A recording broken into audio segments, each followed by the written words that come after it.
Senhoras e senhores, com a palavra, o presidente da República, Jair Bolsonaro.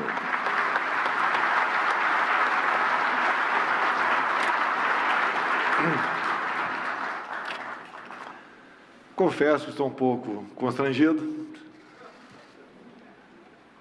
Não sou muito chegado a discursar, a falar, dada a minha formação, mas estou muito honrado com esse momento junto aos senhores. Prezado Paulo Scaff, obrigado pelo convite, pela comenda, pela recordação do episódio, que eu nada mais fiz do que fazer a minha obrigação de cidadão e reparar a injustiça naquele momento, sem conhecê-lo pessoalmente. Prezado Paulo Guedes, eu costumo chamar carinhosamente de meu posto Ipiranga. Quisera cada um de nós ter um posto Ipiranga desse do seu lado.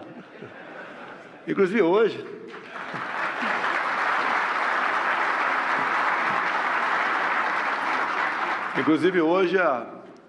o presidente da Petrobras logo mais anuncia uma redução de 3% no preço da gasolina. Sim. Nunca teve e nunca terá qualquer influência do Executivo na política de preço da Petrobras. Somos pelo livre mercado.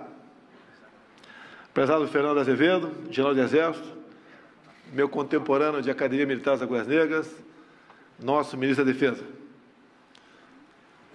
Prezado Osiris Silva, uma referência para todos nós.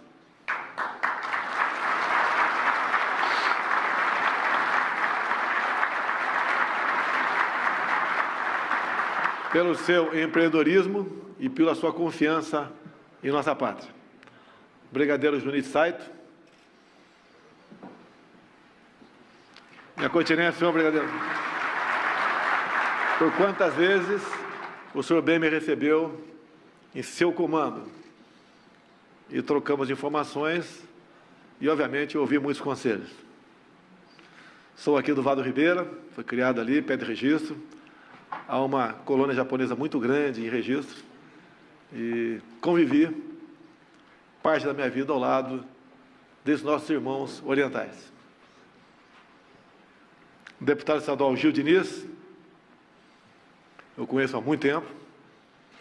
Boa sorte e parabéns pelo trabalho na Assembleia Legislativa. Senhoras e senhores, representantes do setor privado, boa tarde. Existe algo mais importante, ou melhor, prezado General Ramos, comandante militar do Sudeste,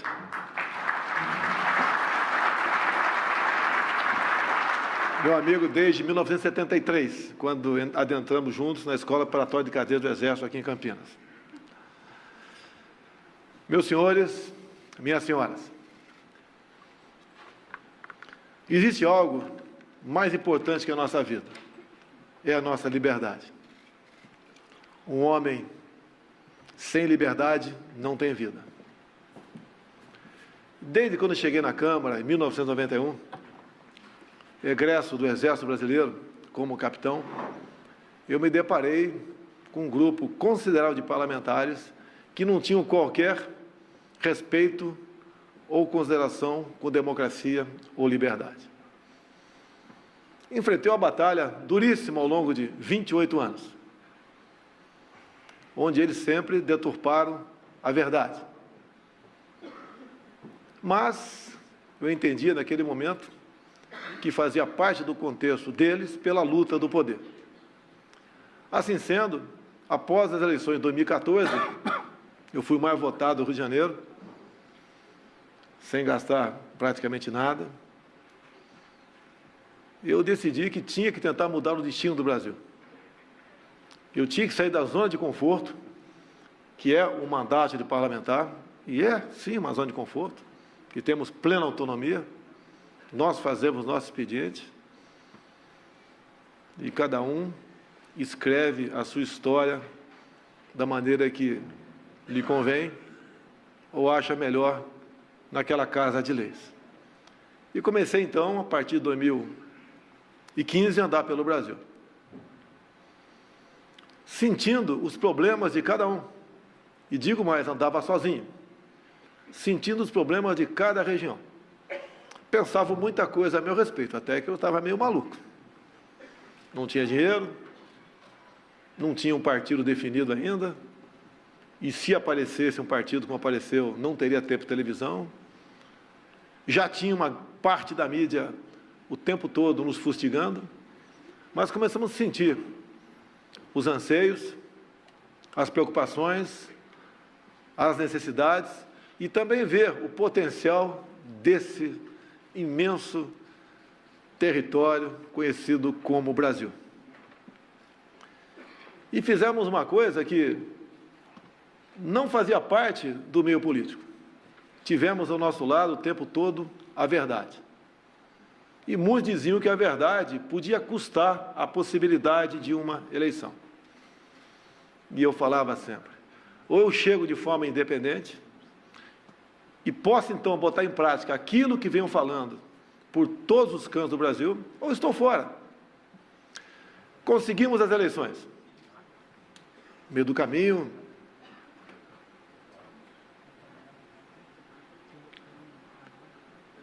quase uma tragédia.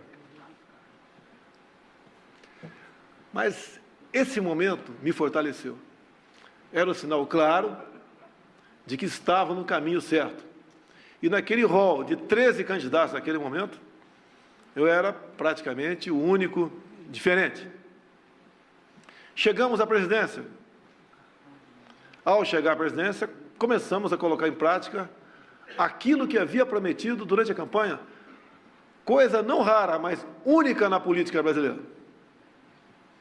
Resolvemos, então, a dar nome aos nossos ministros, alguns aqui presentes, como Paulo Guedes.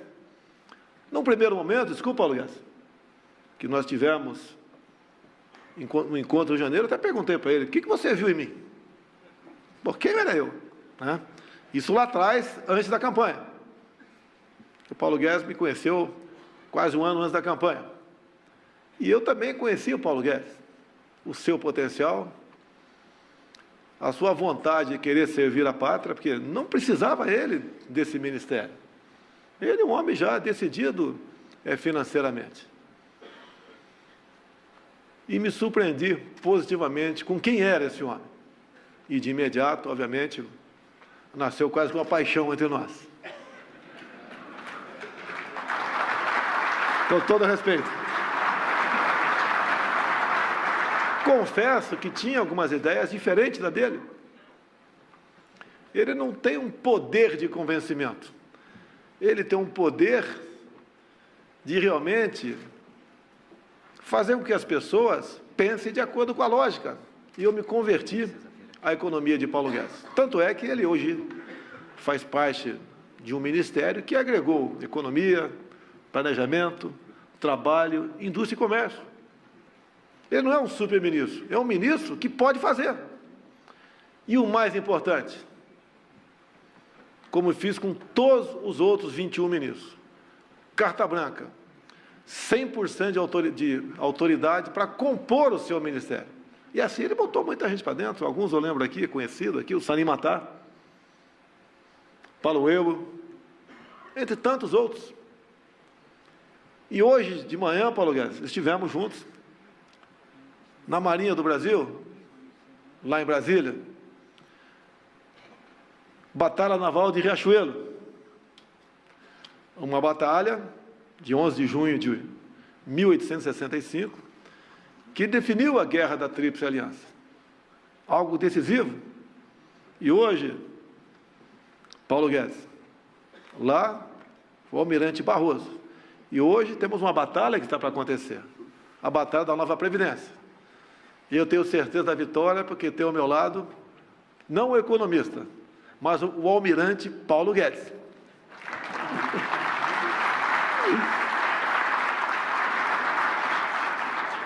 E lá atrás, o almirante dizia, né? Sustentar o fogo que a vitória é nossa.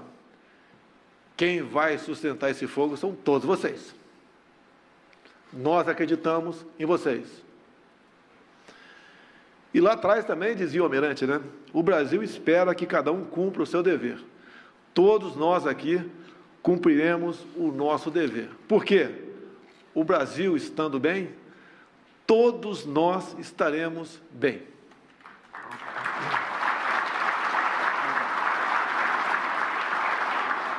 Na escolha dos ministros, está aqui à frente, o nosso general de Exército, Fernando Azevedo, à frente da Defesa.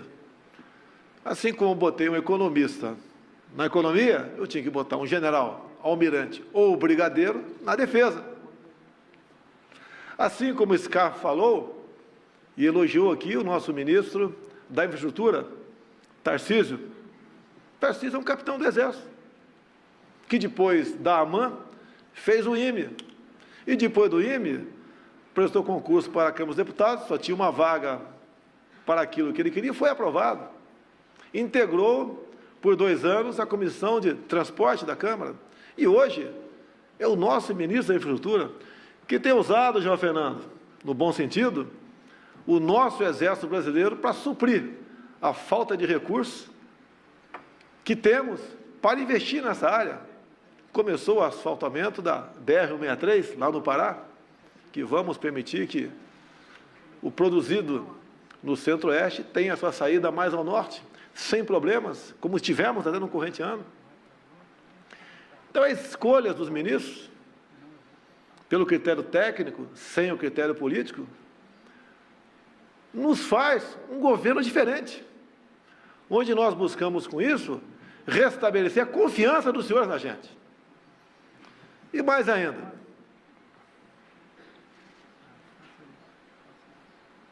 um governo, ou melhor, os senhores podem até sobreviver sem governo, mas um governo sucumbirá sem os senhores. O que eu quero dizer com isso? Sem querer parafrasear Margaret Thatcher. Quem deve conduzir o destino da nação são os senhores, são o povo. Vocês que têm que dar o norte para nós. O que nós temos a obrigação de fazer? Não atrapalhá-los.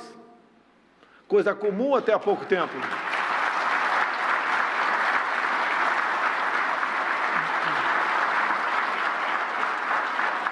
Coisa muito comum em governos. Criar dificuldade para vender facilidade.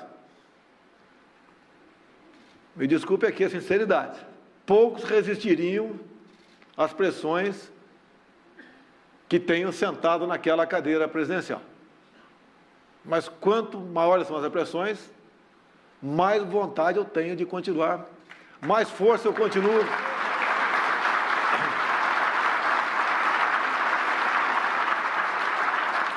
Me desculpe contar uma historinha para os senhores aqui. Há pouco, que é comum, foi lá alguns companheiros ruralistas, ver se podia botar o ministro deles para tal área. Eu falei, eu topo. Mas, em contrapartida, eu vou tirar o Ricardo Salles do meio ambiente e botar o Zequinha Sarney lá. Acabou. Me desculpe aqui. Acabou a tesão daqueles dois. O Ricardo Salles é o homem que está no lugar certo. Já foi do PSDB, já foi do Novo. Não me interessa o partido dele. É o homem que está conseguindo fazer o casamento do meio ambiente com a produção. Os produtores rurais, cada vez mais, têm menos medo do IBAMA. Eu paguei uma missão para ele. Mete a foice em todo mundo. Não quero xiita ocupando esses cargos. Tem gente boa lá? Tem. Mas o homem do campo não pode se apavorar mais com uma fiscalização. E a fiscalização é, para um primeiro momento, advertir. Caso persista no erro, aí tudo bem. Bem, não precisa dizer que no primeiro bimestre desse ano tivemos um menor percentual de multas no campo. E vão continuar diminuindo. Vamos acabar com essa indústria da multa no campo. Assim como eu falei dos senhores, né, o governo, é a mesma coisa. Eles podem sobreviver sem a cidade, mas nós não podemos sobreviver sem o campo. Aqui, tem homens do campo aqui, pelo que fui informado pelo Paulo Scaff. Se tiver na hora, avisa aí, Paulo. O agronegócio, em grande parte, é a locomotiva da nossa economia. Nós não podemos ter uma política ambiental, como tínhamos há pouco tempo, da indústria da demarcação de terras indígenas, da indústria de quilombolas, da indústria de estações ecológicas. Aqui, ó, a boca do Rio Ribeiro aqui, onde a paulistada, né, também sou, gostava de curtir férias para pegar o roubado no currículo. Demarcar a estação ecológica, mas nada pode se fazer ali. Baía de Angra, se Cancún fatura 12 bilhões de dólares por ano com turismo, quanto fatura a Baía de Angra? Faço as contas aí. Fatura com venda de coco na estrada, cuscuz e cocoroca frita. Esse é o faturamento da Baía de Angra, onde tem uma recordação apenas de uma multa, no mesmo horário e dia que eu tinha apertado desde votação em Brasília. Nós queremos mudar aquilo. Daí, como é que te faz para revogar um decreto? Eu acho que todo mundo dizia aqui, o que revoga um decreto é outro decreto. Não. Para o meio ambiente tem que ser uma lei. Olha as dificuldades começando a aparecer. Este aparelhamento das leis vem de algum tempo. Trava o Brasil. A questão ambiental, então, estamos tratando disso. Estamos conversando, buscando se aproximar do Parlamento brasileiro. Agradeço ao Rodrigo Maia todo o apoio. Agradeço ao Davi Alcolumbre todo o apoio. E vamos tocar o barco. Ao longo de 28 anos dentro da Câmara, eu vi muita coisa errada. Aqui é um país onde todos os povos se vivem muito bem. E eu lembro de uma viagem minha a Israel. O que eles têm lá? Areia, não tem petróleo, quase não tem nada. Como é que eles podem ser o que são? A gente vem para o nosso lado aqui. Olha o que nós temos. Ninguém tem o que nós temos. Por que nós não somos quase nada? É dentro do parlamento, é dentro da política, dentro do executivo, em parte também dentro do poder judiciário. E como podemos começar a mudar isso aí? Tenho feito o possível nesse sentido. Fala assim, engolir sapo, né, Scaff? De vez em quando eu engulo sapo pela fosseta lacrimal. Mas estou tocando o barco. Perdi toda a minha liberdade. Sabia disso? Não posso ir no shopping, não posso ir em lugar nenhum mais. Problema de segurança. Mas vale a pena. Se eu deixar um Brasil melhor para minha filha de 8 anos, fico muito feliz.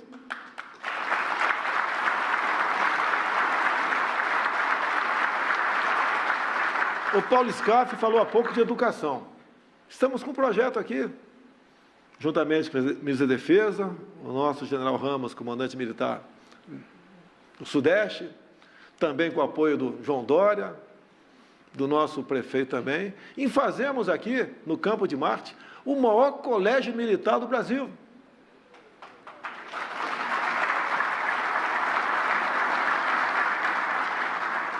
Eu gostei das palmas do Paulo Guedes. Aluno de colégio militar. Como deve ter muitos aqui,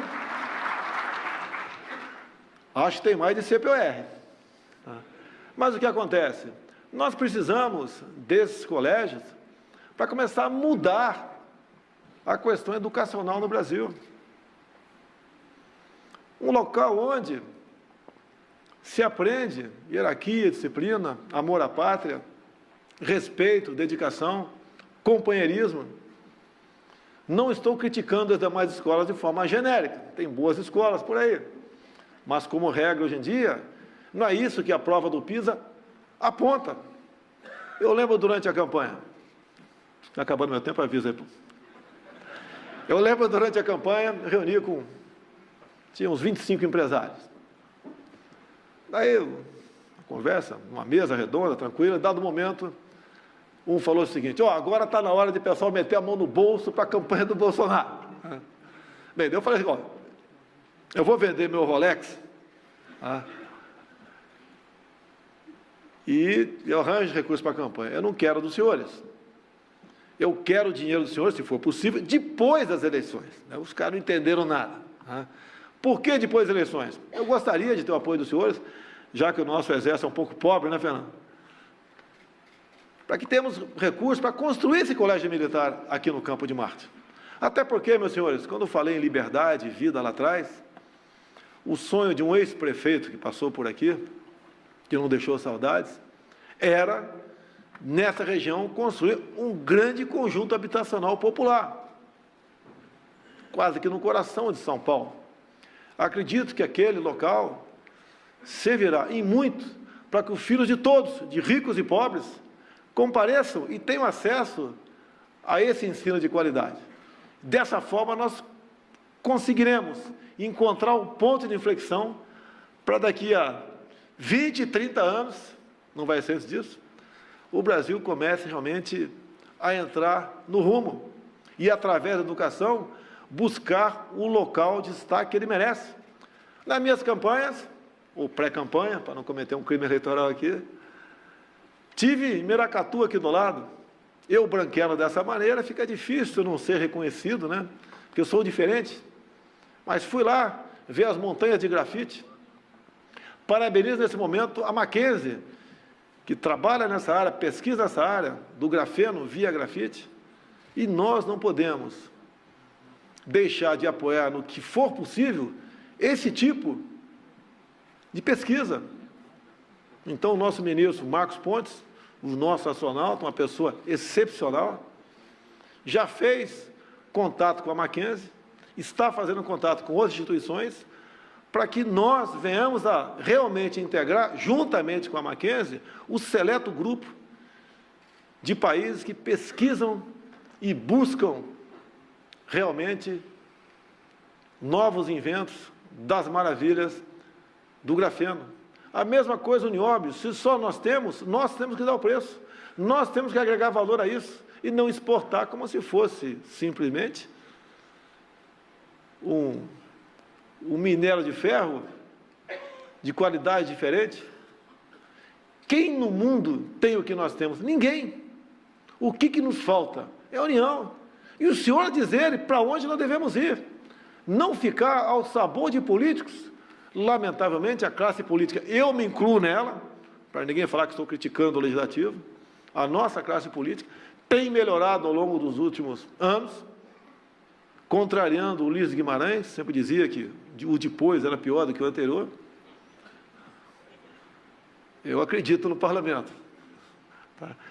E nós temos como mudar o destino do Brasil.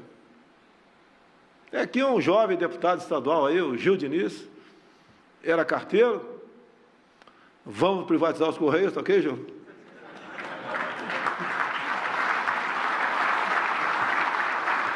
Menos Estado. Essas pessoas incompetentes, me desculpa aqui, não é em todos os estatais, mas como regra, tomam as estatais para si, passam a ser deles. Vamos cada vez mais buscar fazer um Brasil próximo do que são os Estados Unidos. Tem uma proposta, já tive apoio do Paulo Guedes, eu consulto sempre, né? Estivemos na Argentina há pouco tempo, nós devemos nos preocupar com a Argentina, sim. O que cada um puder fazer pela Argentina, faça. Senão teremos uma futura Venezuela aqui no Cone Sul. Então, o que nós juntos pudermos fazer pelo destino do Brasil, temos que fazer. Não podemos ficar esperando.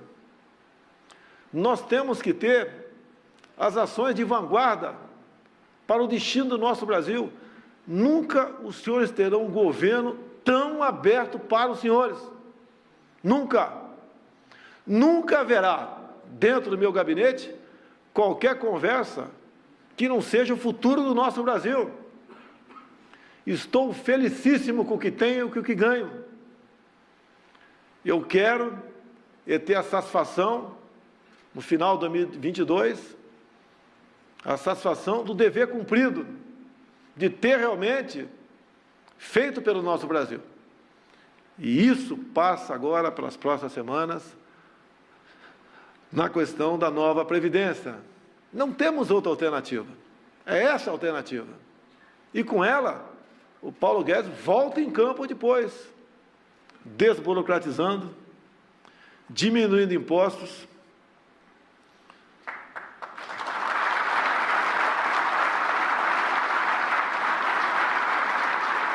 Paulo, diminuindo em quantidade e percentual também, deixa bem claro.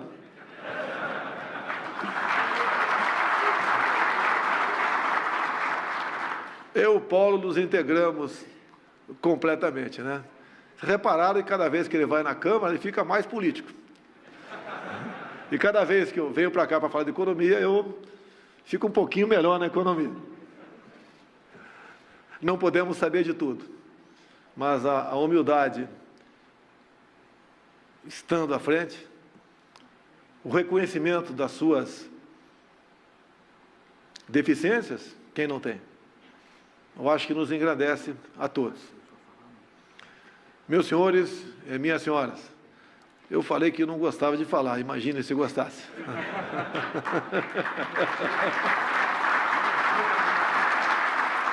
Paulo Guedes também falou aqui da energia barata.